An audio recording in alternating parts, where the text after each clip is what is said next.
जय श्री कृष्णा। राधे राधे। धर्मराज युधिष्ठिर कहने लगे कि हे भगवान, अश्विनी कृष्ण एकादशी का क्या नाम है, इसकी विधि तथा फल क्या है, सो कृपया करके कहिए। भगवान श्री कृष्ण कहने लगे कि इस एकादशी का नाम इंदिरा एकादशी है। यह एकादशी पापों को नष्ट करने वाली तथा पितरों को अधोगति से मुक्ति देने वाली होती है। हे राजन, ध्यान पूर्वक इसकी कथा सुनो। इसके सुनने मात्र से ही वाजपेय यज्ञ का फल मिलता है। प्राचीन काल में सतयुग के समय में महिष्मती नाम की एक नगरी में इंद्रसेन नाम का एक प्रतापी राजा धर्मपूर्वक अपनी प्रजा का पालन करते हुए शासन करता था। वह राजा पुत्र पौत्र और धन आदि से संपन्न और विष्णु भगवान का परम भगत था। एक दिन जब राजा सुखपूर्वक अपनी सभा में बैठा था तो आकाश मार्ग से महर्षि नारद जी उतरकर उसकी सभा में आए। राजा उन्हें देखते ही हाथ जोड़कर खड़ा हो गया और विधि पूर्वक आसन व अर्घ्य दिया।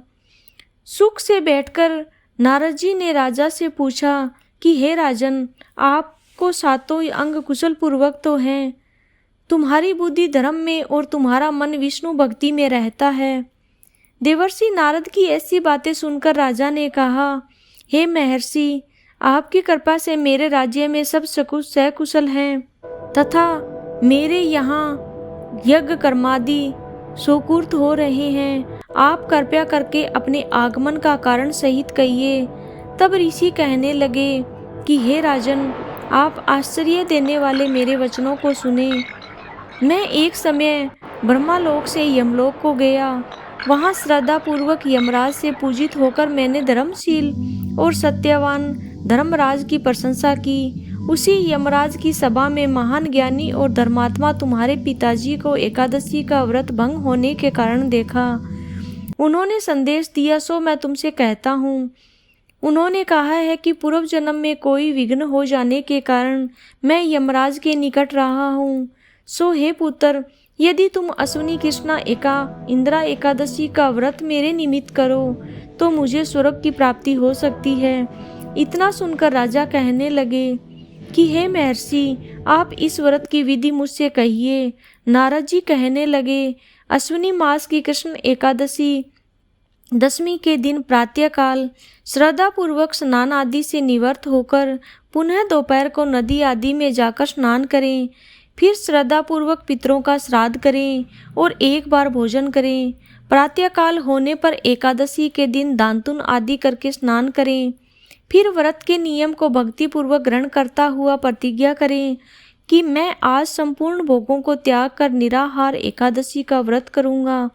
हे अच्युत, हे पुंडरीकाक्ष, मैं आपकी शरण में हूँ, आप मेरी रक्षा कीजिए। इस प्रकार नियम पूर्वक शालिग्राम की मूर्ति के आगे विधि पूर्वक श्राद्ध करके योग्य ब्राह्मण को फलाहार का भोजन कराएं और दक्षिणा दें।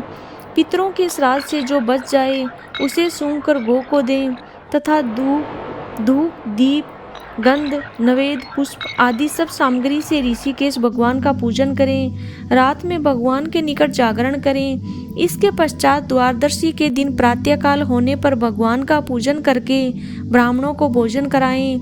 भाई, बंधु, स्त्री और पुत्रों सहित आप भी मौन होकर भोजन करें।